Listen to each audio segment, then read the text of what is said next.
and get started. We are super excited about this session. That's why I stopped her really quickly, because I wanted to be able to tell you all of the great things about Teresa. She began working in home with regional center families, providing early intervention services. She attended Ball State University, where she attained her master's degree in applied behavior analysis and went on to receive her certification as a board certified behavior analyst. Teresa has over 10 years of experience working with children with special needs, parent education, and early intervention. Her goal is to empower families through parent education and the use of applied behavior analysis strategies. Do you see why I wanted to introduce you? You have so many great things. I wanted everyone to know the great things about you. Okay, so today I'm talking about functional communication training. This is again my background and my experience. I really love what I do. I've been in the field for over 10 years and I truly enjoy it. One of the biggest things I do enjoy is working with families and training them on different strategies. And functional communication training by far is one of the most simplest strategies that we can train our families on. During COVID, we were working a lot with our families via remote. And so we were having to train families how to teach their child to communicate and how to work on those behaviors and really get them to have that learning occur when we weren't physically there. So this was something that I was constantly pushing to families and training families on because it's such an easy strategy to use. So I wanted to introduce it to everybody and go through it. So we'll talk about what functional communication training is. So when we're talking about functional communication training, it is basically what it sounds like in the title. We're looking at what is the function and what's the purpose, what my child is trying to communicate. And essentially, if we can train kids a form of communication, whether that be pointing, gesturing, we have some kids who use AAC devices, even things such as pulling parents to an area. If we can train them to do some of these skills, then a lot of those challenging behaviors will fall to the wayside. We find that a good portion of behaviors that are engaged in by learners are most often a result of them not being able to communicate. I think about myself in another country. If I were not able to communicate that I was hungry, that I needed to use the restroom, that I was frustrated, it would definitely make people upset and it would be a challenge to do daily living things. So really with functional communication training, we try to determine what's the function, what is my learner trying to communicate? And then we try to teach a replacement behavior because oftentimes our kids will learn some challenging behaviors to communicate, and that's not necessarily what we want them to be doing. We want them to be able to communicate appropriately. So when we look at the fundamentals, we're trying to reinforce responses and behaviors that we want to see more often. So we're looking at pointing, click on the next one. Pointing, using words, using gestures, gaining attention appropriately from others. But we also want to place some of those behaviors on extinction. So things that we don't want our learner to do anymore, things that we don't want them to engage in. It would be things like, screaming at mom or yelling in the kitchen when they want a certain snack, throwing items because they want access to the iPad and somebody said, no more iPad time. So we want to work on getting rid of some of those bad behaviors, but also reinforcing good behaviors. So our learner sees, oh, this is actually easier than me getting upset and I can use this as my outlet. So in order to implement functional communication training, we often had to train parents on the functions of behavior, functional equivalence, teaching them how to choose a replacement behavior. So that's really based on your learner, and then extinction strategies. So we're going to go through all of these to make sure that you have a strong grasp on them. And that way it's easier for you to train your families on this. So the functions of behavior is very much like a fundamental part of applied behavior analysis and what I do every day in working with kids, especially kids on the spectrum. When we look at functions of behavior, it basically states that we can determine the function of behavior and we can kind of fit it into one of these categories, if not more than one of these categories. So any type of behavior is exhibited or done for a specific reason. So sometimes we do behavior for sensory. This is anytime we want something to feel good, or it smells good, or it tastes good. So sometimes people just don't even drink their coffee. They just like the smell of coffee and it wakes them up in the morning. Sometimes we enjoy certain sounds while we're doing our work or while we have that background noise. For kids on the spectrum, it could be rocking or moving in their seat. It could be having a small enclosed space to sit in while they do work or while they learn. So really, you have kids who engage in sensory seeking behavior, and oftentimes it could be self-interest. It could be inappropriate sensory seeking behavior. And we want to teach them what's the appropriate way to get access to this sensory behavior that you want. You have behaviors such as attention seeking. So it's any behavior that we use to gain attention from others. So in adults, you'll see people post crazy pictures. You'll see them dye their hair crazy colors. But we also have appropriate ways of gaining attention, like reaching out to a friend or tapping an adult, calling mom, making eye contact, giving praise to others. So you're seeking attention in appropriate ways. For escape and avoidance, it's any type of behavior that we use to get out of doing something that is not our favorite. So it could be so simple as not even driving by my gym because I don't want to go to the gym today. It could be for some of our learners saying that they have to use the restroom because they don't want to work on this challenging task or activity, especially in a classroom setting. It could be my learner pretending to sleep because he doesn't want to work on his sight words. So you really have a lot of different behaviors. You want to see things more appropriate, like I need a break, or I'm all done, or this is too hard, right? Then you have tangibles. So kids who engage in behaviors to gain access to specific things. So the best example I give for this one is the kid that you see at Target who's throwing a fit because he wants that candy bar in the aisle. And mom is saying, no, we can't have it. And he throws a fit and eventually mom gives in. He learns that that's the way that we communicate. I scream and I kick and I get access to that candy bar, and that's my communication. So teaching learners to request access to things, teaching them to use their words, but also teaching them to tolerate sometimes when no means no and we can't have access to that right now. It's not available right now. So these are your functions of behavior. I love the functions of behavior, and I think it's crucial to understand as a professional, as a parent educator, even as parents. It's such a huge help because our parents start to identify and look at a behavior as a whole versus, oh my God, this behavior is exhausting. And why is he tantruming? And I just can't anymore. I feel like, especially during COVID, our parents were really struggling to manage and to deal with the kids all day long. And we had to say, well, let's look at this behavior a little bit deeper. Let's figure out what he's trying to communicate and let's give him some functional communication. So essentially, functions of behavior are amazing because not only can you apply them to your younger learners, it's all the way up until adulthood. I can classify anybody's behavior, and sometimes you have dual functions where I'm escaping and avoiding because I need some sensory, or I'm trying to get your attention because I need access to a tangible. So these are awesome and great to train your parents in because, again, it gives them a bigger picture. So once we train parents on functions of behavior, then I get them to break it down and understand the behavior in its entirety. So I teach them to take a little bit of data, which is scary because some parents are like, I have to track things and I have to write it down and I have homework now. But essentially, it gives them a sense of purpose. It gives them a sense of looking at the big picture. So we teach them to do the ABCs of behavior. So the ABCs of behavior look like this. You have an antecedent, you have your behavior, and you have your consequence. So your ABCs, right?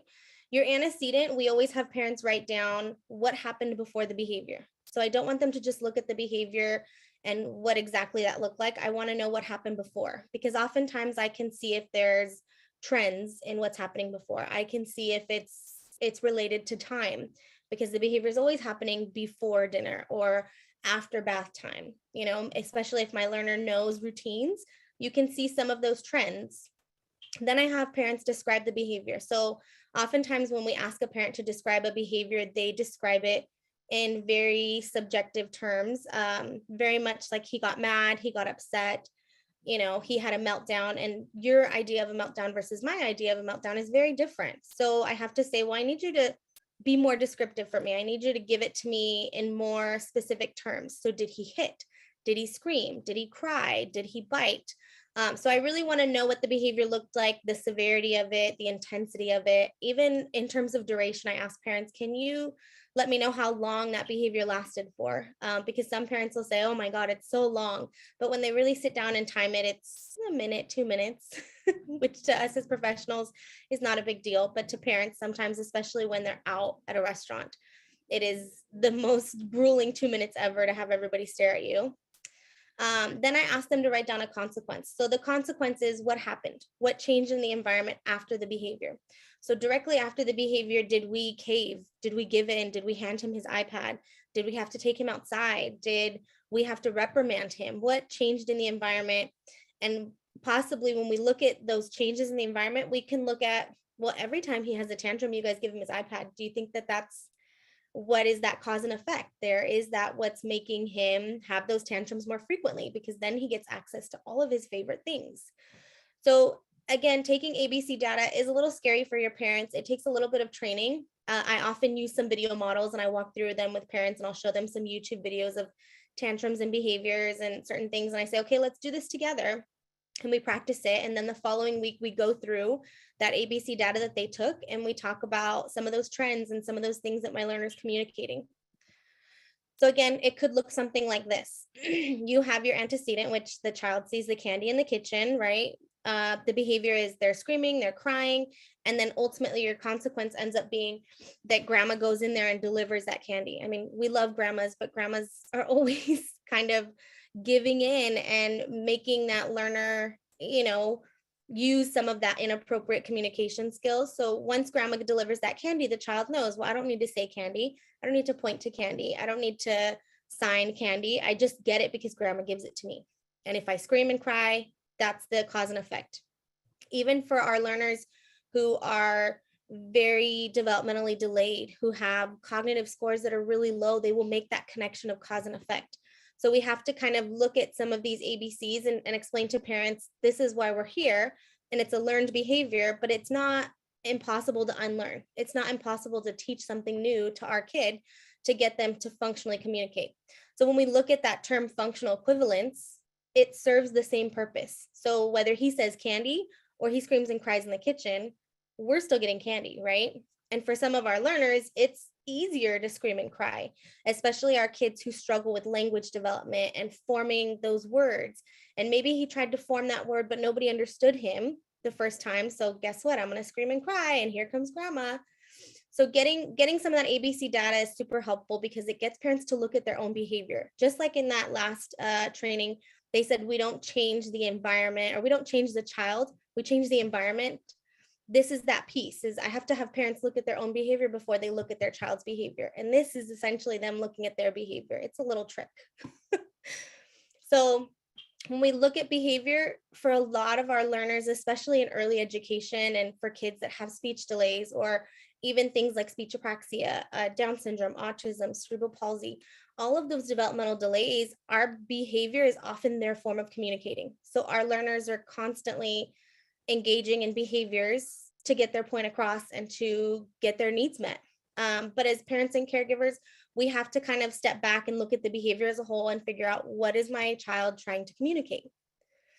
So once we determine with parents and we do some of that ABC data, it's really beneficial for us to look and see what kind of trends there are, what kind of things are consistent across the board. So I might say, he oftentimes is really trying to get your guys' attention, and he has a lot of attention seeking behavior. So let's focus in that area, right?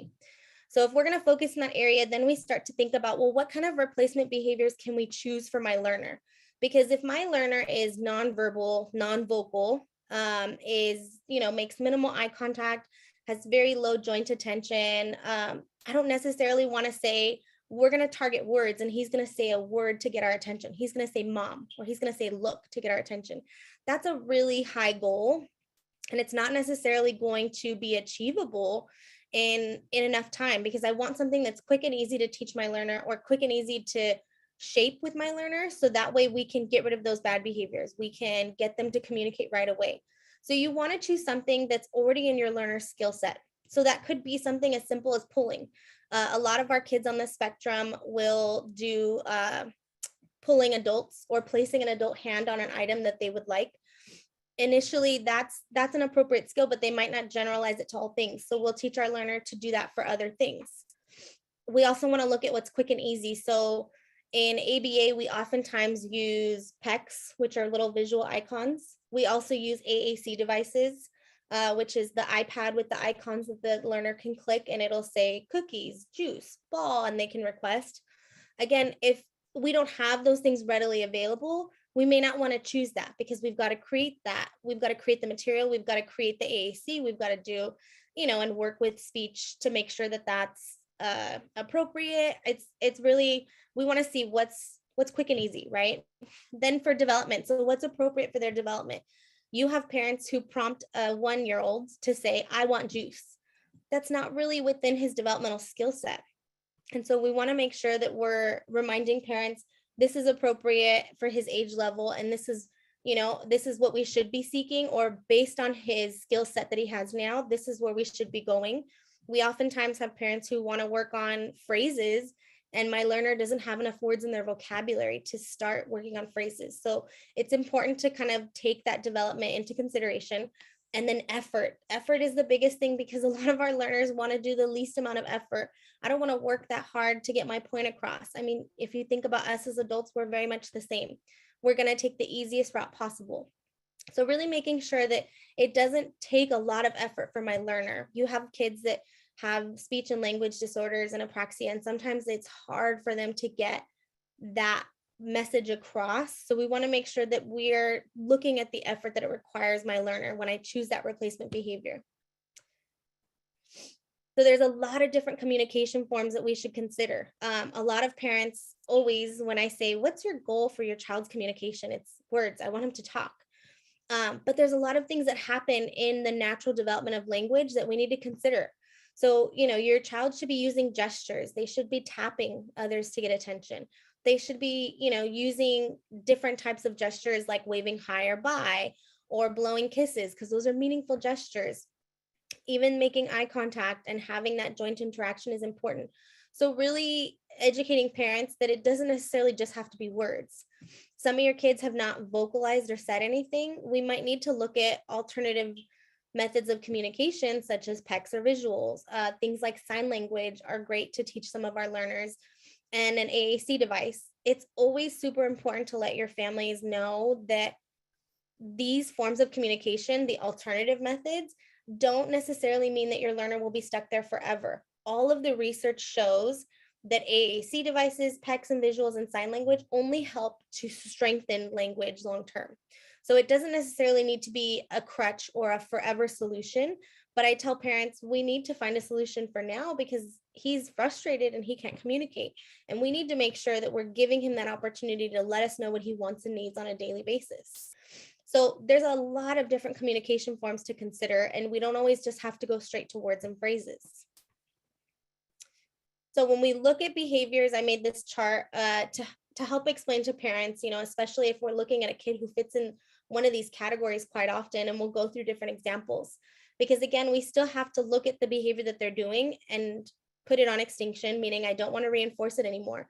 He's not going to get access to that item if he engages in this behavior. He has to do the replacement behavior, which may require that we prompt the learner to do it, that we remind them, hey, you need to ask for a break, right? So for things like sensory is that input that they receive that feels good, tastes good, smell good, right? So sometimes to put that behavior on extinction, we have to change the consequence. We have to interrupt it. We have to block it from happening. So for a kid who likes to jump on the couch or is a very movement-based kid, our learners who just need to run and have ants in their pants constantly, that's totally fine, but I don't want them necessarily to jump on a couch. So parent might block them from jumping on the couch, or sometimes sit on the couch so that they can't access jumping on it. And we might redirect that child to jumping on a trampoline. But also to replace it and to get them to communicate that they have that need, we might have them use a visual to request for jumping time, to request for trampoline. We might have them do a sign to say jump, to let us know that they want to jump. So again, we're teaching them, here's how you communicate what you want and need with us, and it'll get you access to some of your favorite things, right? Then you have escape and avoidance. So again, if we're looking at our COVID learners, our remote learners, this is, an example would be a child who closes the laptop during remote learning. They don't want to do it anymore. They're sick of it, which I don't blame them. But parent opens the laptop and they don't allow the learner to escape. They say, we have to finish this, right? So we're denying that opportunity for a break, but we can also teach that learner to functionally communicate, I need a break. So he could use the sign for break. He could say break. We oftentimes will create a little visual icon that's a break card or a stop card, so that way they can communicate, I need to step away from this, I'm exhausted, which is very normal and very typical, even for adults. It's hard to sit through all of these trainings and not walk away for something to drink, eat, take a break, right?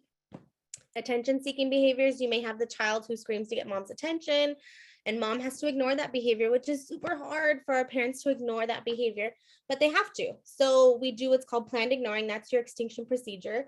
And we might prompt that learner to tap mom or to say mom, right? So while they're screaming, we're reminding them, you need to say mom, or you need to tap her. So oftentimes when we're teaching these replacement behaviors, super helpful to have a shadow or another adult present to prompt your learner and remind them, hey, you need to say mom. Then you have tangibles. So that's that child who, wants iPad time, and we're denying the iPad. We're removing it. We're saying it's not available right now. So we have to deny access. We can either work on that learner requesting iPad appropriately, or we work on them tolerating that no, because sometimes iPad's not available, or we just can't have iPad all day, right? So these are some examples that I go through with parents to really make them understand. They're very relatable examples for a lot of our families. They're like, yes, that happens to me all the time with the iPad. I think every parent has experienced that iPad meltdown. So I think hitting some of those examples really brings it home to them and shows them, okay, I can do this. I can work on this. So one of the ways that we're teaching parents in home to build communication and to create those opportunities for functional communication training was doing communication temptations. So oftentimes, parents are great parents. A lot of the families we work with are great moms and dads, and they are very intuitive and they read their child's mind, which is awesome. But also because they read their child's mind, they are constantly providing access to things without the child communicating. So if a learner was roaming around in the kitchen, mom would say, oh, he's hungry, and she'd grab him a snack. And I'd say, well, how do you know he's hungry? And she said, well, he usually goes and stands in the kitchen when he's hungry. And I said, yeah, but he didn't say he was hungry. Like, what if he's thirsty? Like, maybe we offer him a choice. Maybe you have him, use his icons. We've got to have a way for him to communicate to somebody else when you're not there, because what happens when you're not there? Nobody knows how to read his mind. So we would teach parents to use communication temptations, because they already had these routines and they already were reading their child's mind. So we would say, mom, I just want you to pretend like you don't know. Just play dumb for a little bit, and let's see if he'll troubleshoot this and he'll find a way to communicate it. Another thing that we do would be to do chains and routines. So creating those chains and routines, or even the routine language. So we would say, okay, we're going to wash our hands, and we scrub, and then we turn off and mom always says turn off the water, but instead of mom saying the full phrase, she'll pause, and then the learner will jump in and say water, and then we'll get some of that communication out. So having some of those routines that parents have embedded, we'll tell parents, I want you to stop and wait and see if he'll ask for the next part of the routine, or wait and see if he'll vocalize to get access to that next routine. Closed containers. So I would have parents put items inside of Tupperware bins, because then my learner has to ask for help. They have to ask for access to the items that are inside the container. Putting items out of reach. So putting things up high, so they had to ask for access to them. Anytime you have the world at your fingertips, you don't necessarily do a lot of work. So really making sure that parents understood that. I would tell parents to enjoy things without offering it. So if my learner was in the kitchen and he wanted chips, I would tell mom, I want you to get the chips out and be like, I'm going to eat some chips, and then kind of enjoy them without offering, and wait and see if he throws that word out there without mom directly prompting and saying, can you say chips, or tell me chips? Mom would just say, oh, these chips are so yummy and I love them. And sure enough, our learner would come around and either use his sign for chips or try to approximate chips. And then the other option would be missing pieces. So we would engage in an activity where maybe my learner loves trains. We would give him all the pieces to the train set, but then we didn't give him the trains, or he was missing parts of his train, and he knew it because he loved that train set. So he had to ask, like, where is it? Or he had to ask for the missing pieces. And that again created a communication opportunity. So communication temptations are great, easy to teach parents, especially our parents who are way too intuitive and way too good of parents that they're just constantly giving in. It's a good thing, but it's also a bad thing. So when we're teaching replacement behaviors, I created these different slides to go through and discuss different options on, if you determined your function of behavior, these are some options of replacement behaviors. So for our escape kiddos, we could teach them to say all done. We could teach them to use a break visual. We could also teach them to shake their head no. So if I presented an activity that he hated and I knew he hated, I would just remind him, all you got to do is shake your head no, and I'll take it away. It's all done. We would also teach our learners to push the items away. I would also use toy bins or bags. So we use a lot of Ziploc bags with our toys. So oftentimes if my learner didn't want to do something, if I laid out all the items and he started to put them away, I would say, oh, you're cleaning up. That means you're all done. Okay. And I would accept that as his form of communication. And we would slowly shape that into something more. But even that, just as a bare minimum, is huge for some of our learners. Reminding them that they can ask for help. So oftentimes our kids like to escape behaviors because or escape tasks because they're hard. I have a learner specifically who just really dislikes fine motor activities. He's not great at tracing or drawing. And so anytime those activities come out, we have to remind him, if you need some help, we can help you, just ask, but once he realizes he has help, he will go through the activity and he will engage in it. But that difficulty is hard for him. Offering scheduled breaks is huge. Our learners need breaks, and sometimes our families or even professionals are pushing learners way past their actual attending time. So if I'm having a learner sit at a table for 30 minutes, it's too much to ask. So I need to be aware of that. I need to schedule breaks. I can use timers to signify when those breaks need to happen. And we don't necessarily need to clean up that item. I just say, oh, let's get up and take a break, or let's get up and move. Let's get up and do our wiggles dance. And then the other option would be cleaning up, is them helping that cleanup process. Teaching replacement behaviors for access. So my learners trying to gain access to things. One, I have to teach them to accept no, because the answer can't always be yes. Even though he's learned how to say cookie, and I love that he says cookie. And in the beginning, I tell parents, you got to give him a cookie. You got to give him at least a piece of cookie, because he's worked really hard to learn this word. But then at some point, we have to kind of slow down the rate of giving him cookies. So every once in a while, we have to say, you can't have a cookie. So we have to tell them, no, and they have to learn to accept it. But we can also provide alternative choices. You can't have a cookie, but you can have apples or a banana. We also prime our learners. So letting them know when they can have it. Like, you can't have cookie right now, but after dinner, you can have a cookie. You would be so amazed at, if you give your child more information, if you let them know what's going to happen next, behaviors typically are not an issue. We also had the option to kind of create an unavailable bin. So for some of our learners who are more nonverbal and non-vocal, who have a harder time understanding that priming piece, we would place items in a red bin. And in the red bin, that meant they're not available and we can't have them right now. But items that were in the green bin, or items that weren't in the red bin, he could have. They were good to go, right? So even having that visual for that child is huge. Visual schedules are awesome to use with some of our learners who are nonverbal, or even just to organize some of our kids, but a visual schedule of when that's available. So iPad is huge, especially over the summer with our families.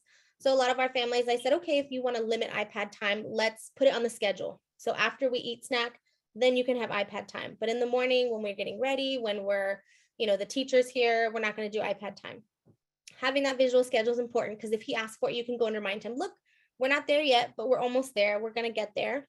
And then that pre-MAC principle. So first this, then that. Such an easy skill and strategy for our parents to use. First, you have to eat, then you can have your iPad. First, you have to finish your homework, then you can have your iPad. It's a very easy phrase to use. And it's, as long as you're a parent who sticks to your word, your kids will kind of follow along with that. And it's so great to use. And then for attention seeking behaviors, we could teach things like non-contingent attention. So I have to often teach my parents that they need to give more attention to the learners when they're not doing bad things. As parents, we oftentimes are quick to respond to bad behavior and to jump in and say, hey, what are you doing? Stop doing that. Versus when they're doing good things, everybody's like, hey, don't say anything to him. He's playing by himself. He's doing good. And that's the exact opposite. You want to say, wow, I like how you're playing with your cars. Good job. So we really want to give more of that non-contingent attention. We want to model ways to get attention.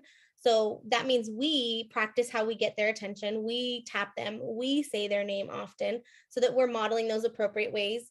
You want to reinforce all good attempts. So if he doesn't always tap you as gently, if he says your name and it's sometimes wrong, we have some kids who call mom everybody. We want to reinforce it, because at least he's making an attempt, but we can eventually shape it. Like, I'm not mom, I'm teacher, but yes, what do you need? We also teach that contingent attention. So I'm going to give you attention for doing good things. I'm going to give you attention for following the rules or listening, so that they learn to kind of do those behaviors more often. We can schedule, I oftentimes have to tell parents, especially I live in California, and it's very much a dual working household for a lot of the families we work with. So when kids have their parents come home after a long day of work, our parents are exhausted and they're just like, oh, I'm tired. And they don't necessarily get to spend that one-on-one time with their kid. And I have to say, you got to spend at least 15 minutes of just one-on-one mommy and me, daddy and me time, because as soon as you get home, they're seeking that attention. And if you don't give it to them right away, it's going to be bad behavior. Or if you don't say, hey, let me put my stuff down, let me change my clothes, and then I'm going to come play with you, then our learners typically engage in the negative attention seeking behaviors. And you don't want that. You can kind of set yourself up for success. And then teaching them a variety of ways to gain attention is important, because not everybody responds to their name. Not everybody responds to you tapping. So teaching them that there's different ways to get our attention is always big. For sensory seeking, so for our learners who are sensory seeking and are looking for that input, we oftentimes have to figure out what the input is. And sometimes this might require us to try out the behavior. So what does he get from spinning? What does he get from looking at this object while laying down? What does this feel like? And how can I mimic this feeling? So one of the things my learner likes to do is he gets on the trampoline, and the fabric of the trampoline he likes to rub on his face, but he likes to go on the outside, which is kind of dangerous. So once we figured out, okay, he likes this scratchy texture and material, that's okay. But we also were able to get a replacement fabric that was similar and give it to him when he was outside of the trampoline and not standing outside of it very dangerously. And we were able to provide that input in a different way, so it wasn't as dangerous and scary. You also have to like choose your battles. With sensory things, sometimes my learners just need to move. Sometimes they just need to run, and I need to look at that and realize that that needs to happen. In order for my learner to sit and work and learn for the next 15 minutes, he's got to run. So we have to choose our battles. We don't want to change every sensory seeking behavior, because they need that to regulate. They need it to focus. And we as adults have certain sensory behaviors that we need to focus. So we have to realize that. We make adjustments for safety, because I want to make sure that my learner is safe. We oftentimes are collaborating with other professionals. So occupational therapists are great to collaborate with, because they are all part of that sensory seeking realm. So really getting an understanding from their perspective and then collaborating with them is awesome. Sensory should be fun. So we want to keep things fun. We want them to experience the world around them and explore. And then we want to offer a variety of different options. So we had given him that fabric that he really enjoyed, but we also threw in other fabrics in there that he also started to enjoy, which were like the fuzzy fabrics or the sequin fabric that changes colors. He's all about now. So we were able to kind of find more things that he was into and then use those to get him to communicate, which was big. The last thing that we had really focused on with our families, and I really honed in on families with during, remote training and getting parents to do things on their own, was really doing language during routines. We have these routines embedded in our day, whether it was, a morning routine or an evening routine, and parents are not utilizing them as well as they could to get language out of their learners. So for my kids who like to get dressed and get ready in the morning, some of our learners want specific clothing. They want to wear a certain shirt that has their favorite Sonic character on it, which is totally fine. But I would say offer them choices and let them communicate what they want. During playtime, a lot of our learners like things a specific way during play. So teaching them it's my turn or it's my way was a way to kind of build some of that communication. Even during breakfast, requesting food items, telling parents that they're all done or that they want more of that specific food item. So any mealtime, we were looking at how do we get more communication in here? And wait, mom, don't give him more juice. Give it a second so he can troubleshoot this. Outdoor play, a lot of our kids, especially during COVID, just wanted to be outside because we were kind of cooping them up inside. So really teaching parents, what were some outdoor activities to do and how could we get our learner to request them. During social play, how could we get our learner to ask for the things that they wanted from another peer or play partner? How could we get them to ask for their turn or to ask for a learner to do something for them, like push me, whether it be on a swing or in a wagon? And then even that winding down bedtime routine, what book do we want to read? Do we want to take a bath first or do we want to read first? Really getting your learner to communicate. And even in those chains of let's brush our teeth, I would tell parents, okay, give him the toothbrush and see if he asks for the toothpaste, because he knows that that's next, but is he going to ask for it, or is he just going to stand there and look at you? And so getting parents to kind of embed communication into their language routines or into their daily routines was huge, because we just saw a big rise in communication across the board from our learners, but also you see your parents build this confidence, build this understanding of I can do this on my own and this is easy. And I didn't know that this was how easy it was. I worked in early intervention and the regional center, and we would go into families' homes and they would watch what we do and they'd be like, oh, it's so amazing. You guys are so great. I don't know how you get him to talk so much. I can't get him to do it. And I think COVID was kind of a blessing in disguise for my program, because we realized we need to have parents doing more. We need to have them facilitate more, because if we look at the amount of time that we spend with the child versus the time that the parents do, it's so substantial, the amount of time that they are working with their kid or that they are living and engaging with their kid. And if they could learn to do some of these strategies and learn to implement, we really saw such a huge increase in skills and language learned and words learned and just engagement and happiness overall for our families, for the kids. So I can't stress this type of strategy enough, because it was so easy to get our families to do. So on the back end, we worked with families on different tips and tricks. A lot of our families, we noticed, were a little tough on our kids, and we had to remind them, you have to reinforce attempts. Even though Bubbles is Bubba's and it's not that close to Bubbles, and or maybe he just does buh for Bubbles, we have to kind of reinforce that attempt, because language in the beginning is hard. It is a little bit challenging, and we really want to make sure that our learners are reinforced, that they want to continue trying, that they want to be engaged with us. So we had to teach our parents to reinforce the attempts. We had to teach our parents to be persistent but patient. So oftentimes we would teach them these strategies and they would say, well, I tried it yesterday, it didn't work. And we had to say, no, you got to try it again. You have to do it a few times, and let's run it again and let's practice it together. We did a lot of video modeling. We did a lot of modeling and practice in the session with them. And a lot of it was via remote. So that's why parent coaching and parent education, I feel like, is such a big piece in early education. It's huge in order to see that progress in your learner.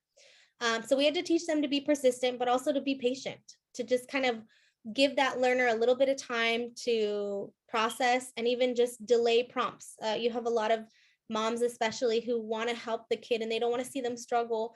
So mom is like, just say cookie, say it, and I'm like, no, mom, give him a minute. He's got to think about it. Let him troubleshoot it. And a lot of our learners would surprise us if we delayed those prompts. If we waited, 5 to 10 seconds, they would figure it out. And then teaching our parents to know the function. So oftentimes we would have them record a behavior, or we would have them we would see a behavior happen in the session, and we would test the parents, like, what's the function of this behavior, and tell me why you think that's the function. And okay, let's figure out, like, so what's motivating this behavior. Really getting them to understand, because once they understood the behavior, it wasn't as taxing on our families. It wasn't as exhausting. They had the tools and the strategies to combat some of those behaviors. So a lot of our families were more hands-on. Parents that prior to our training, and dads who weren't as hands-on, were all of a sudden really hands-on, really confident, ready to kind of, okay, I'm ready to run session today. I have these activities. And it was awesome to see, just getting our parents to build that confidence in themselves, that they knew the function, they knew what their child was communicating, and they knew how to get it to happen. So overall, I cannot stress functional communication enough. In this piece and in the process of doing all this, I really wanted parents to understand that they're the professional, that they're the child's best teacher. And I think long-term as a professional, I've had families tell me, you're the professional, so whatever you recommend, we're going to do. And that kind of made me cringe the first time I heard it, because I thought, yeah, I am the professional and I do know what I'm doing, but you're the professional of your child. So I still need your input. I still need your information on this kid. I still need you to tell me if this sounds like it's going to work best for your child. So when we do functional communication training, it's never a one size fits all. You have to pick, you have to look at what your function is. You have to determine a replacement behavior that's appropriate for this child, because what's appropriate for one child may not be appropriate for the other. So really getting parents to understand, I need your input and I need your help here, and I need you to work with me on this because we're only as strong together as we are for your child, and I need it. So really collaborating with parents was a huge part of doing functional communication training. These are some of the main references I used. Some of the research articles that go over functional communication training. So if you want to take a screenshot of this and save it. I didn't have my chat box open, so if there weren't any chats, let me know if there's any questions that I could answer. I'm going to flip to the next slide in a minute. And then that just has my contact information. If you want to contact me, if you want more information on this, I'm open to sharing my slides. I know at the last training you guys were asking for if you get a copy. I'm open to sharing my slides if you just reach out to me. And this is all my contact information. This is my personal email. This is Behavior Highway. That's the company that I run, the ABA clinic. So if you want more information, we're often releasing like educational stuff and stuff to train our parents and families. So feel free to reach out. And then Tisha, if there's any questions I didn't see in the chat, you let me know.